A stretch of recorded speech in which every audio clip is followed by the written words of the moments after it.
여러분 안녕하세요. 오늘은 교과서 126쪽의 인구 이동에 대해서 공부를 해보도록 하겠습니다. 자, 우리 사람들이 평생 동안 한 곳에만 머물러서 살지 않죠. 특히나 오늘날과 같은 이런 세계화 시대에는 인구의 이동이 굉장히 활발해졌어요. 그래서 한 나라 안에서도 인구 이동이 활발하지만 국제적으로도 국가와 국가 간에도 인구 이동이 굉장히 활발해진 그런 시대에 살고 있습니다. 자, 먼저 126쪽의 생각을 여는 활동을 같이 한번 볼게요. 자, 먼저 이 매튜라는 친구, 여기가 어디냐? 프랑스예요. 자, 프랑스에 살고 있는 매튜라는 친구는 뭐라고 얘기를 하고 있냐? 날씨가 따뜻한 지중해 연안에 니스로 휴가를 왔어요 라고 얘기를 하고 있어요. 자, 니스는 어디냐 하면은 프랑스 남부 지역에 있는 도시 이름이에요. 그래서 여기 프랑스 남부에 여기가 지중해성 기후이기 때문에 북부 지역보다 훨씬 기후가 온화하고 또 햇볕도 많이 들어서 일광욕 하기도 좋고 이런 휴양 도시예요. 그래서 여기로 휴가를 왔대요. 자, 그 다음에, 자, 요 친구, 아프리카에 살고 있는 티모는 뭐라고 얘기를 하냐. 자, 내전을 피해서 케냐의 난민촌으로 왔어요. 라고 얘기를 하고 있어요. 자, 내전이라는 거는 뭐죠? 맞아요. 한 나라 안에서 전쟁이 일어나는 거, 그거를 내전이라고 하잖아요. 자, 그래서 우리 내전이 발생하면 어때요?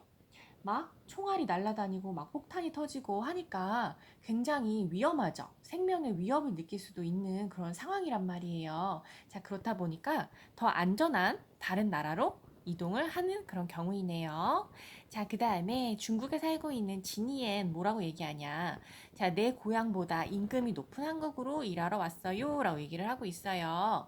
자, 오늘날에는 중국이 굉장히 선진국이 돼가지고 우리나라보다 이제 GDP 규모도 더 크고 세계에서 한 두 번째에서 세 번째 정도 되는 그런 경제 대국으로 성장을 했잖아. 근데 사실 이 중국이 이렇게 경제적으로 성장한 거는 몇 년, 불과 이제 몇 년밖에 안 된 얘기예요. 사실 한 2000년대까지만 해도 이 중국은 이제 경제와 그 산업화가 다른 나라들보다 좀 늦게 출발을 한 나라이기 때문에 경제적으로 그렇게 부유하지 않았어요. 그렇다 보니까 이제 예전에는 중국 사람들이 한국이나 일본이나 좀 더 소득 수준이 높고 더 양질의 일자리가 많고 더 또 월급을 더 많이 준 그런 나라들로 일자리를 찾아서 많이 이동을 하기도 하였다라는 거예요. 자, 그 다음에 자, 요 친구 자, 미국에 살고 있는 줄리는 뭐라고 얘기를 하냐?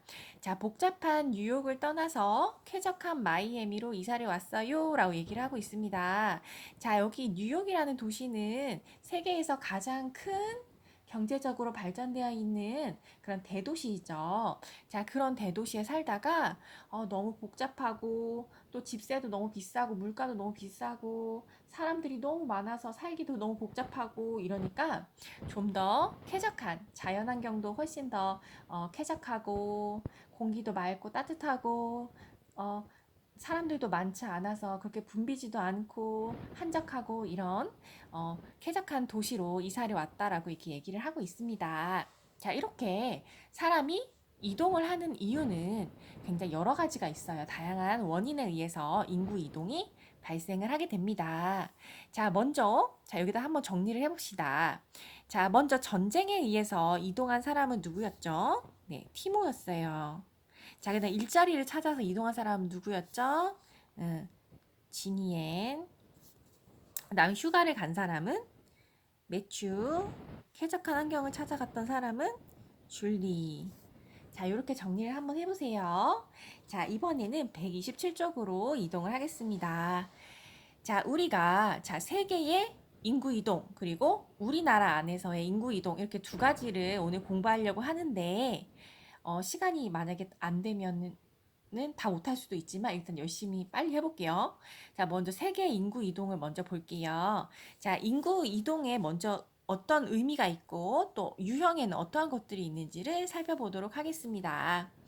자, 여러분, 인구 이동이라는 말은 말 그대로 뭐예요? 인구가 다른 데로 옮겨가는 거를 의미하는 거죠. 자, 다른 장소로 사람들이 옮겨가는 현상, 그거를 인구 이동이라고 얘기를 하고요.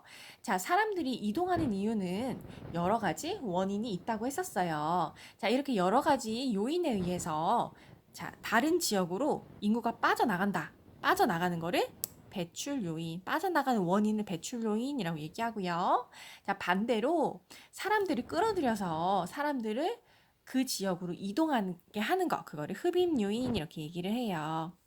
자, 아무래도 당연히 배출 요인은 사람들을 다른 지역으로 밀어내는 원인이잖아요. 그러니까 어떤 게 있겠어요? 자, 여기 이 표를 한번 잘 보세요. 자, 배출 요인하고 흡입 요인이 잘 정리가 되어 있어요. 자, 사람들을 다른 지역으로 이렇게 내보낸다라는 거는 그 지역에 살기 좋지 않다라는 반증이나 마찬가지예요. 그럼 어떠한 원인들이 있냐, 구체적으로. 자, 임금이 너무 낮아요. 월급이 너무 적게 줘. 그 다음에 주거 환경이 너무 열악해요. 빈곤. 그리고 여러 가지 교육이나 문화시설, 의료시설, 이런 것들이 부족해요. 혹은 전쟁이나 자연재해가 발생을 해서 나의 신변의 위협을 느껴요. 자, 이러면은 이런 곳에서는 어때? 살고 싶어? 살기 싫어? 당연히 살기 싫잖아요. 그쵸? 그러면 다른 지역으로 사람들이 옮겨간다는 거야. 이 지역을 떠나가요. 그런 요인을, 원인을 배출 요인이라고 얘기를 하고요. 반대로 흡입 요인이라는 거는 사람들을 끌어당기는 거죠. 그 지역으로 사람들이 와서 살고 싶게 만드는 원인들이란 말이에요. 자, 그럼 어떤 게 있냐? 자, 임금이 높아요. 자, 똑같은 일을 해도 더 많은 월급을 주는 곳이 있어요. 자, 그러면 글로 이사하고 싶겠지. 자, 그리고 또 일자리가 풍부해요. 그래서 일자리가 없는 사람들, 실업자, 이런 사람들은 내가 일단 먹고 살려면 직장이 있어야 되니까 직장을 따라서 일자리를 찾아서 그 지역으로 이동을 하게 되겠죠.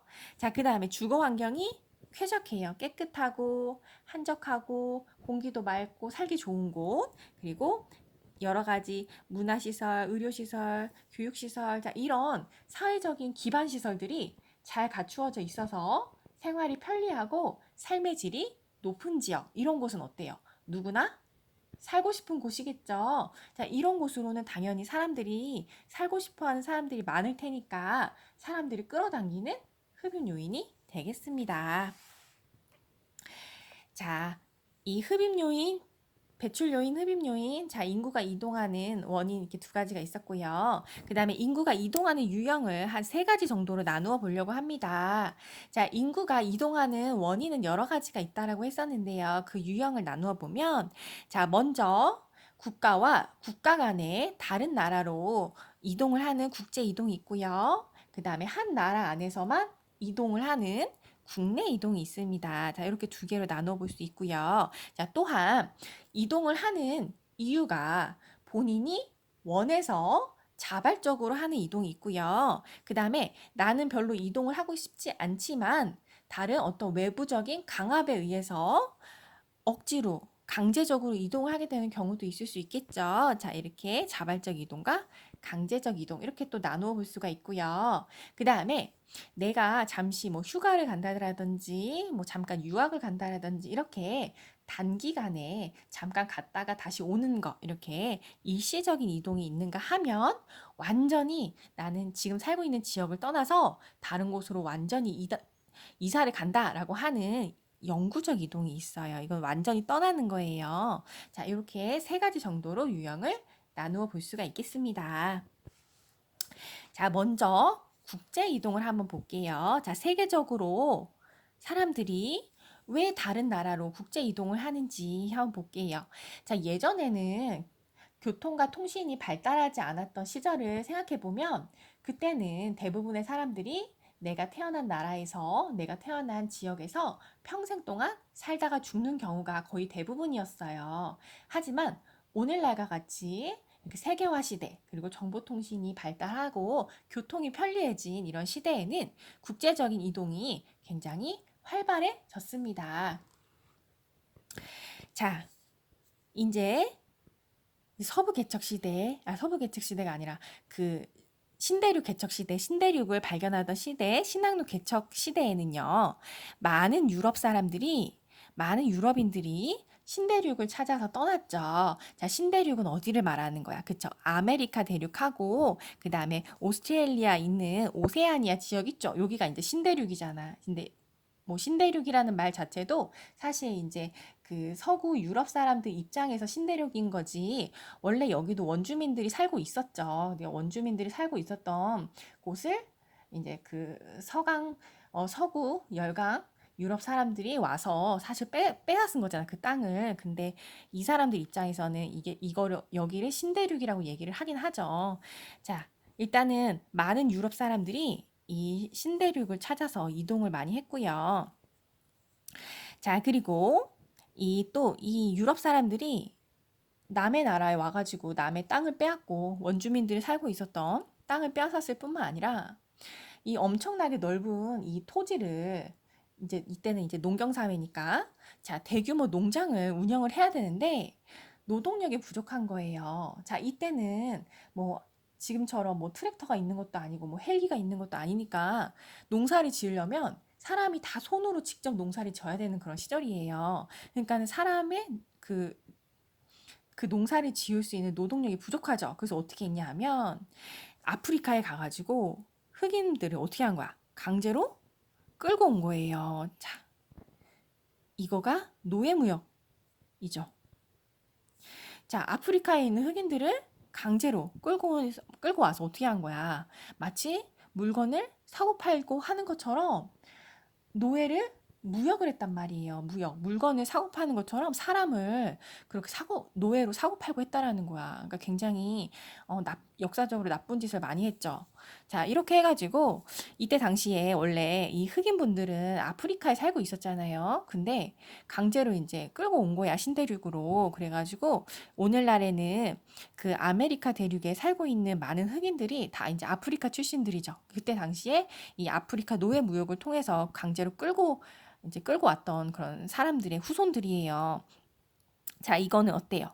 이 흑인들 아프리카에, 내 고향인 아프리카에 살고 있었는데 이분들은 이동을 하고 싶었어? 그렇지 않죠. 본인의 의지와 상관없이 강제로 막 끌고 온 거잖아, 노예로. 그러니까 이거는 강제적 이동에 해당을 합니다. 자, 그리고 또한 이 영국의 청교도들이 이제 영국 사회에서 이 청교도가 핍박을 받았죠. 종교적으로 탄압을 받다 보니까 종교의 자유를 찾아서 신대륙으로 떠나왔잖아요. 그치? 메이플라워라는 배를 타고 신대륙으로 떠났죠. 미국으로. 자, 그렇게 이거는 종교의 자유를 찾아서 온 거기 때문에 자발적인 이동이라고 할 수가 있겠죠. 그리고 종교를 위해서 이동을 한 것이기 때문에 종교적 이동이라고 합니다. 자, 또한, 자, 우리 전 세계 어디를 가나 차이나타운이 있어요. 자, 이 중국 사람들은 동남아시아뿐만 아니라 전 세계 어디를 가도 다 차이나타운이 있어요. 우리나라에도 있죠. 자, 이 차이나타운은 중국인들이 돈을 벌기 위한 목적으로 장사를 해서 사업을 해서 돈을 벌 목적으로 다른 나라에 이제 이주를 한 중국 사람들이 이제 본인들 고향 사람들끼리 같이 모여서 살다 보니까 중국인 그 마을이 형성이 된 거죠. 그거를 차이나타운이라고 하잖아요. 자, 이렇게 해서 돈을 벌기 위해서 이렇게 경제적 목적으로 이동을 하는 경우가 있어요. 자, 이런 거는 본인이 돈을 벌기 위해서 이동을 한 거기 때문에 경제적 이동이라고 얘기를 하기도 하고요. 자, 이렇게 경제적인 이동인 거는 본인이 돈을 벌기 위해서 자발적으로 이동한 거잖아요. 그래서 자발적 이동이라고 얘기를 합니다. 자, 오늘날의 인구의 국제적 이동은요, 대부분이 이 경제적 이동이 대부분이에요. 오늘날에는. 자, 오늘날에는 거의 대부분의 전 세계에 있는 대부분의 국가들이 이제는 민주주의 국가가 되었잖아요. 그래서 강제적 이동이라는 거는 오늘날은 사실상 사라졌어요. 다른 사람에 의해서 혹은 국가에 의해서 강제적으로 이동당하는 경우는 이제 거의 없고 이제 대부분의 국제 이동은 이 돈을 벌기 위한 경제적인 목적이 이제 대부분이라는 거예요.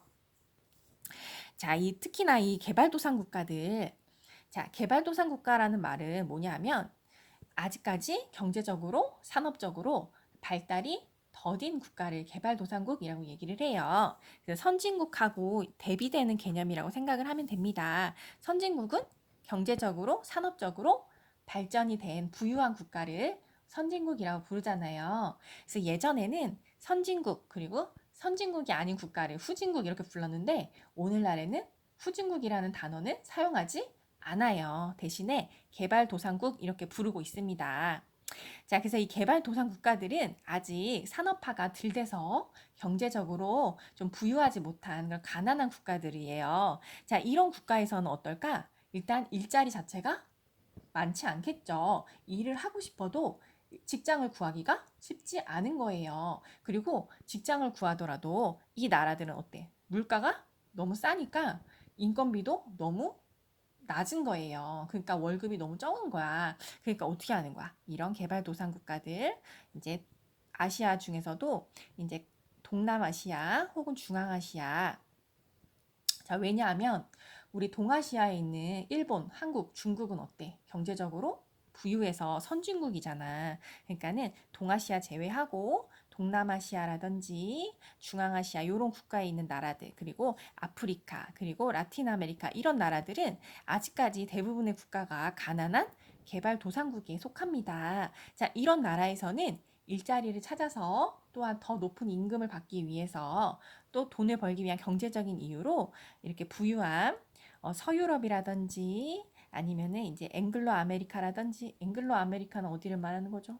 북미 지역을 말하는 거예요. 북아메리카, 미국, 캐나다 이 지역을 말하는 거예요. 자, 앵글로 아메리카라든지 아니면은 동아시아라든지 자, 요런 선진국 국가들로 이동을 하기도 합니다. 자, 이렇게 경제적인 이유로 개발도상국가에 있는 국민들이 선진국으로 이동을 하게 되면요. 자, 각각의 어떤 장단점이 있냐 하면, 자, 개발도상국가 입장에서는 어떤 장점이 있냐 하면, 일단은 그 나라에 많은 사람들이 해외에 취업을 하게 되는 거죠. 그러니까 실업률이 낮아지고 또 이 외국으로 이제 돈을 벌러 나가면 임금을 받잖아요. 그러면 외화를 벌어들이는 거잖아요. 그쵸? 그러니까 외화가 유입되니까 경제적으로 도움이 돼요. 경제적으로는 장점이 있지만 단점도 있어요. 뭐냐 하면, 자, 그 나라에 한참 일해야 돼.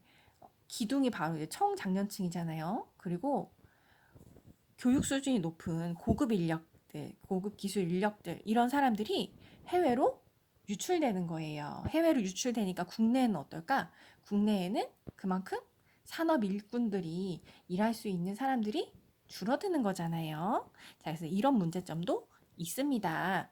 자, 반면에 선진국 입장에서는 자, 어떤 장점이 있냐면, 자, 선진국은 경제적으로 부유한 만큼 인건비도 비싸요. 그렇다 보니까 자, 외국인 노동자들이 들어와 주면 그 외국인 노동자들은 아주 저렴한 인건비로 저임금으로 노동자들이 늘어나는 효과가 있기 때문에 도움이 됩니다. 자, 우리나라도 마찬가지죠. 우리나라도 이제 동남아시아 지역에서 혹은 남부아시아 지역에서 외국인 노동자들이 우리나라에 많이 들어와서 일하고 있죠. 자, 그 사람들은 자, 우리나라에 소위 말하는 3D 업종, 3D 업종 뭔지 알죠? 힘들고 위험하고 더럽고 그래서 남들이 기피하는 하기 싫어하는 업종 이런 거를 이제 3D 업종이라고 하잖아요. 자, 이런 3D 업종은 사람들이 일을 하기 싫어서 기피하고 인력 구인난을 겪고 있는 그런 업종들이에요. 자, 요런 데에 외국인 노동자들이 그 자리를 채워주는 거예요. 그러니까 그 나라 입장에서도 도움이 되는 거지. 장점인 거야. 하지만 이제 외국인 노동자들이 들어와서 살다 보면은 서로 이제 문화적 차이가 있죠. 사용하는 언어도 다르고 문화도 다르고 이렇다 보니까 여러 가지 갈등도 발생을 하기도 하죠. 그래서 이런 문제점도 있습니다. 그래서 장단점이 다 있는 거예요. 자, 또한 정치적인 이유로 이제 경제적인 목적 외에도 정치적인 이유로 다른 국가로 이동하는 정치적 이동도 있는데요. 대부분의 정치적인 이동은 이런 거예요. 뭐 민족 탄압, 뭐 내전, 분쟁 이런 이유 때문에 이동하는 거. 그래서 난민이 대표적이에요. 자, 우리나라 같은 경우에는 이제 한 단일 민족이니까 이런 민족 갈등이 없지만 외국 같은 경우에는 여러 소수 민족들로 이루어진 국가들도 많고 민족이 달라서 한 국가 내에서도 민족 구성이 달라서 그런 갈등이 발생하는 나라들도 많이 있거든요. 자, 그런 나라들 같은 경우에는 또 이런 민족뿐만 아니라 이제 종교적인 갈등 이런 원인으로 인해서 내전이 발생하거나 굉장히 한 국가 내에서도 굉장히 사회가 혼란스럽고 그런 사회가 굉장히 나라가 굉장히 많아요. 자, 이런 나라에서는 어떤 민족 갈등 혹은 종교적인 탄압 이런 여러 가지 원인들로 인해서 내전이나 분쟁이 계속 발생하고 있기 때문에 그런 거를 피해서 도망 나온 사람들을 이제 난민이라고 부르잖아요. 자, 이런 게 대표적인 정치적 이동이라고 할 수가 있겠습니다. 자, 이번에는 국내 이동을 한번 볼게요. 자, 국내에서는 세계 인구가 어떠한 원인으로 이주를 하는지 한번 볼게요. 자, 국내 이동도 국제 이동과 마찬가지로 대부분은 이제 경제적 이유가 가장 커요. 그래서 오늘날에는 사실 이 경제적 이동이 가장 큽니다. 자, 경제적 이동이라는 거는 뭐야? 돈을 벌기 위한 거죠. 돈을 벌기 위해서 이동하는 거. 자, 개발도상 국가에서는요. 자, 개발도상국하고 선진국하고 조금 이 이동 양상이 달라요. 어떻게 다르냐?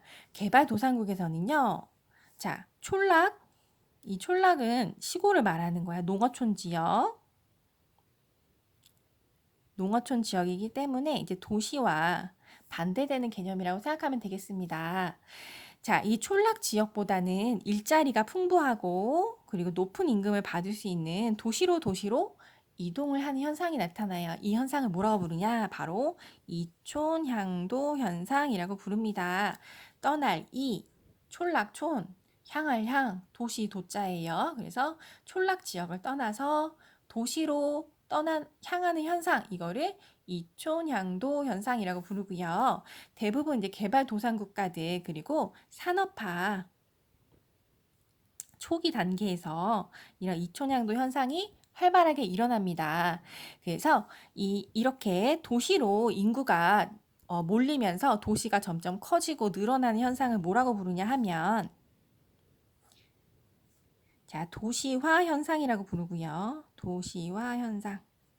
도시의 인구가 늘어나다 보니까 도시의 면적도 커지고 인구도 늘어나고 도시가 점점 커지는 현상, 그거를 도시화라고 얘기를 하고요. 산업화 초기 단계에 나타나요. 우리나라는 언제 이런 이촌향도 현상이 활발하게 나타났냐 하면 우리나라는 처음 산업화가 시작된 게 1960년대부터예요. 1960년대부터 해가지고 한 1990년대까지는 우리나라도 이촌향도 현상이 굉장히 활발하게 나타났었어요. 이거는 우리가 좀 이따 우리나라의 인구 이동을 할 때 배워보도록 할게요. 자, 이에 반해서 자, 선진국은 자, 개발도상국은 이촌향도 현상이 활발하다면 선진국에서는요. 자, 이미 이 이촌향도 현상을 다 겪었죠. 그러니까 어떻게 됐겠어? 도시의 인구가 굉장히 많아졌을 거란 말이야. 그쵸? 사람들이 많이 모여 있는 큰 대도시가 많이 발달되어 있는 이 도시화 현상이 이미 이제 선진국에서 나타났을 거란 말이야. 자, 그러면 그 다음에 무슨 문제가 발생하냐? 자, 우리나라 서울을 한번 생각해 보세요. 자, 서울은 어때요? 인구가 1,000만이 넘는 엄청나게 큰 대도시예요. 그러니까 어때? 사람들이 많은 만큼 너무 복잡해요. 그 다음에 집값도 너무 비싸요. 주택도 부족하고요. 환경 오염도 심하고요. 그 다음에 인구가 많은 만큼 범죄율도 높고요. 이런 여러 가지 문제점. 그 다음에 또 환경도 오염되고요. 교통도 막히고요. 차도 막히고 주차난도 있고요. 여러 가지 이런 문제들이 발생을 해요. 자, 이렇게 도시에 인구가 너무 많아지면서 나타나는 이런 문제들을 도시 문제라고 얘기를 하는데요. 자, 선진국에서는 이 도시화로 인한 여러 가지 도시 문제가 발생을 하게 되겠죠. 자, 그러면 사람들이 어떤 생각이 들어요? 아, 이렇게 너무 복잡하고, 이렇게 환경 오염도 심하고, 이런 복잡하고 지저분한 환경을 떠나서 저기 쾌적한 곳, 공기 좋고, 사람들도 많지 않아서 너무 복잡하지도 않고 그 다음에 또 물가도 좀 저렴하고 이런 지역에 가서 살고 싶다 이런 생각이 들겠죠. 그러면 사람들이 이제는 쾌적한 환경을 찾아서 도시를 떠나고 도시 주변이나 촌락 지역으로 다시 이동을 합니다. 그래서 이거를 뭐라고 부르냐? 역도시화 현상이라고 불러요. 자, 이 역자는 거꾸로 역자란 뜻이잖아요. 그러니까 아까 이 이촌양도 현상이 나타나는 거를 도시화 현상이라고 불렀죠. 그런데 이 도시화의 반대다라고 해서 역도시화 현상 이렇게 부르는 거예요. 그래서 여기 역도시화에 대한 설명이 여기 조그만 글씨로 여기 나와 있죠. 여기 잘 읽어보세요. 자, 대도시의 주거 환경이 열악해지고 교통과 통신이 발달하면서 대도시의 인구가 촌락으로 이동한 현상을 역도시화 현상이라고 부른다고 했어요. 도시화의 거꾸로 반대되는 현상이라서 역도시화 이렇게 부른다라고 했습니다. 자, 옆에 보면 이제 미국 지도가 나와 있어요. 그래서 이 미국의 국내 이동을 보여주는 건데요.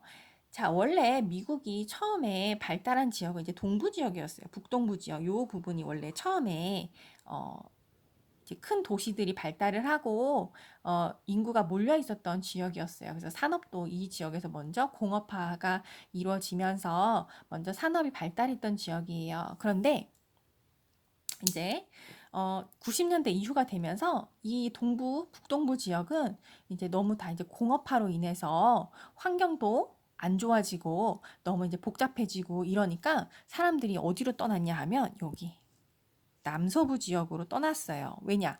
이 지역은 훨씬 더 인구 밀도도 낮고 그리고 또 기후도 좀 더 따뜻하고 쾌적한 거예요. 그래서 이 지역, 여기 남쪽에 있는 지역을 뭐라고 부르냐면 선벨트라고 불러요. 선벨트. 따뜻한 남쪽 지역, 더 기후도 온화하고 더 쾌적한 자연환경이 있는 선벨트 지역으로 사람들이 이동을 하게 되었다라는 얘기예요. 그래서 이것도 미국의 국내 이동 이것도 알아두시고요. 자, 128쪽으로 와볼게요. 자, 128쪽에 있는 문제를 한번 같이 풀어보도록 하겠습니다. 자, 세계 지도를 한번 보면요. 자, 여기 순이주율이라는 게 나오죠. 자, 순이주율이라는 건 어떻게 구하는 거냐? 자, 한 지역에서 순이주율이라는 거는 자, 한 지역에서요. 자, 유입된 인구, 여기서 유출된 인구를 빼요. 그러면 어떻게 될까? 만약에 이게 이 플러스 값이 나온다라는 거는 뭐야? 유출보다 유입이 더 많다는 거죠. 그러면 이거는 뭐야? 순 유입 지역이 되는 거고요. 그 다음에 반대로 이 유입하고 유출을 빼봤더니 이게 마이너스 값이 나왔어요. 그러면 이거는 뭐가 더 많다는 거야? 유출이 더 많다는 거죠. 새롭게 들어오는 사람보다 나가는 사람이 더 많다는 뜻이잖아요. 그러면 이거는 순 유출 지역이 되는 거예요. 자, 이렇게 한번 봤을 때, 자, 이렇게 청색으로 표시된 지역은 어때요? 유입이 더 많은 지역이고요. 그 다음에 여기 빨간색으로 표시가 되는 지역, 분홍색으로 표시가 되는 지역은 유출이 더 많은 지역이라는 뜻이겠네요. 자, 그럼 국제 이동을 한번 볼게요.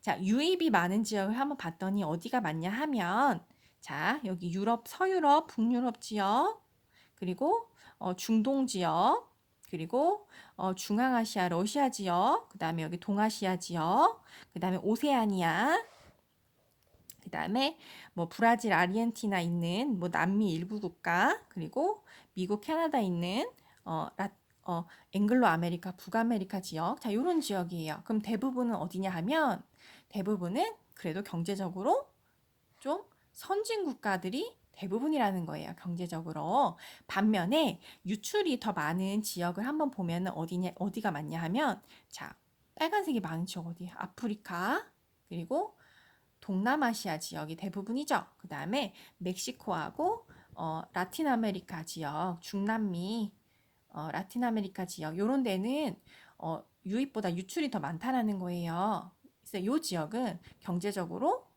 개발도상국가에 해당하는 나라들이 대부분이라는 거예요. 자, 그럼 한번 문제를 한번 봅시다. 자, 먼저 1번. 자, 자료 1번 세계 지도, 세계의 인구 이동을 봤더니 인구 유입이 활발한 대륙하고 인구 유출이 활발한 대륙을 한번 써보래요. 자, 인구 유입이 많은 지역은 어디였어요? 자, 유럽. 여기 유럽 지역. 그 다음에 오스트레일리아랑 뉴질랜드 있는 오세아니아 지역. 그리고 북미를 앵글로 아메리카라고도 한다 그랬죠. 북미 앵글로 아메리카 지역. 그리고 뭐 우리나라나 일본 있는 뭐 동아시아 지역. 자, 요런 지역은 인구 유입이 더 많은 국가들이고 공통점은 뭐라 그랬죠? 경제적으로 그렇죠. 선진국에 해당하는 나라들. 자, 반면에 인구 유출이 더 많은 지역들은 어디였었죠? 그렇죠. 아프리카. 그리고 라틴 아메리카는 남미 지역을 중남미 지역을 얘기해요. 그리고 아시아 중에서도 동남아시아, 그리고 인도 있는 지역을 남부아시아라고 부르거든요. 남부아시아. 자, 요런 지역들. 자, 그리고 이 지역들의 공통점은 뭐라고요? 경제적으로, 그렇죠. 아직은 산업화가 덜 된 개발도상 국가들이다. 그래서 가난한 나라들이 대부분이다라는 공통점이 있었어요. 자, 자료 2번, 3번을 자, 읽어보면요. 자, 자료 2번에는 자, 필리핀 노동자. 자, 필리핀은 동남아시아에 있는 국가 중에 하나예요. 자, 개발도상국가에 해당을 하죠. 자, 이 필리핀에서는요, 낮은 임금과 또 실업률이 높아서 사람들이 일자리를 찾아서 돈을 벌기 위해서 어떻게 한대요? 미국, 사우디아라비아, 홍콩, 일본 등등등. 자, 요 나라들은 상대적으로 선진국이야. 부유한 나라들이에요. 자, 이 나라들로 해외 근로자들이 나간다라는 거예요. 그래서 돈을 번다. 이 얘기가 나와 있어요. 자, 자료 3번은요. 난민 얘기가 나와 있어요. 자, 난민 아까 뭐라 그랬죠? 자, 국가 내에서 내전이 발생하거나 어떤 분쟁이 발생하거나 민족 갈등이라든지 뭐 종교적인 탄압이라든지 또 어떤 정치적인 갈등이라든지 이런 어떤 전쟁이나 내전에 의해서 어쩔 수 없이 다른 나라로 피신을 오는 사람들이 난민이라고 불렀었잖아요. 자, 아프리카에 남수단이란 나라가 있는데요. 자, 이 나라에서는 200만 명이 넘는 난민이 발생을 했대요. 자, 내전이 발생을 해서요. 자, 그래서 이 난민들은 국경을 넘어서요. 아프리카에 있는 주변에 있는 다른 나라들, 케냐나 에티오피아 같은 이제 주변 국가들로 이제 도망을 간다. 이런 얘기가 나와 있어요. 자, 그러면 2번 문제를 풀어봅시다. 자료 2, 3에 해당하는 인구 이동 유형을 1에서 찾아보고 인구가 이동하는 원인을 써보래요. 자, 먼저 자료 2번.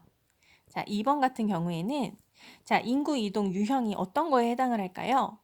자, 자료 2번 같은 경우에는 필리핀 사람들이 돈을 벌기 위해서 이동을 하는 거죠. 그럼 이거는 무슨 이동일까요? 그쵸, 경제적 이동에 해당을 해요. 경제적 이동은 대부분 자발적인 이동에 해당을 했었습니다. 자, 그리고 이 사람들이 이동하는 원인을 한번 찾아서 밑줄을 그어보래요. 뭐예요? 그쵸? 국내는 너무 임금이 낮고 실업률이 높으니까 일자리를 찾아서 더 많은 돈을 벌기 위해서 높은 임금과 또 많은 일자리를 찾아서 떠나는 경제적 이동이었죠. 자, 그 다음에 3번 같은 경우. 자, 남수단의 난민 문제 같은 경우에는 어떤 이동에 해당할까요? 이거는 그쵸, 정치적 이동에 해당을 하고요.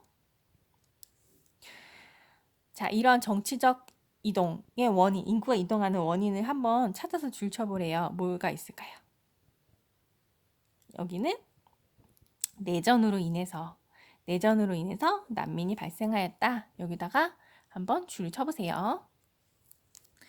자, 그 다음에 3번을 한번 풀어보도록 하겠습니다.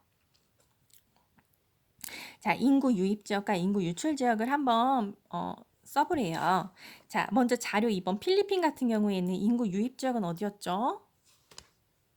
미국, 사우디아라비아, 홍콩, 일본 등등등등 우리나라에도 많죠. 대부분 선진국, 유출 지역은 필리핀. 자, 그 다음에 3번. 자, 난민. 자, 유입 지역은 어디였죠? 자, 케냐, 에티오피아. 자, 이 나라들로 이동하는 이유는 지리적으로 근접해 있는, 가까이 있는 나라라서 그런 거예요. 자, 그 다음에, 어, 유출 지역은 어디예요? 남수단. 지금 현재 내전이 발생하고 있는 남수단이라는 나라였습니다. 자, 정리가 다 되었나요? 오늘 우리나라의 인구까지 나가기에는 진도가 다 나가려고 했는데 어쩔 수 없이 다음 시간에 나가야 될 것 같아요. 자, 오늘도 강의 듣느라고 고생 많았습니다.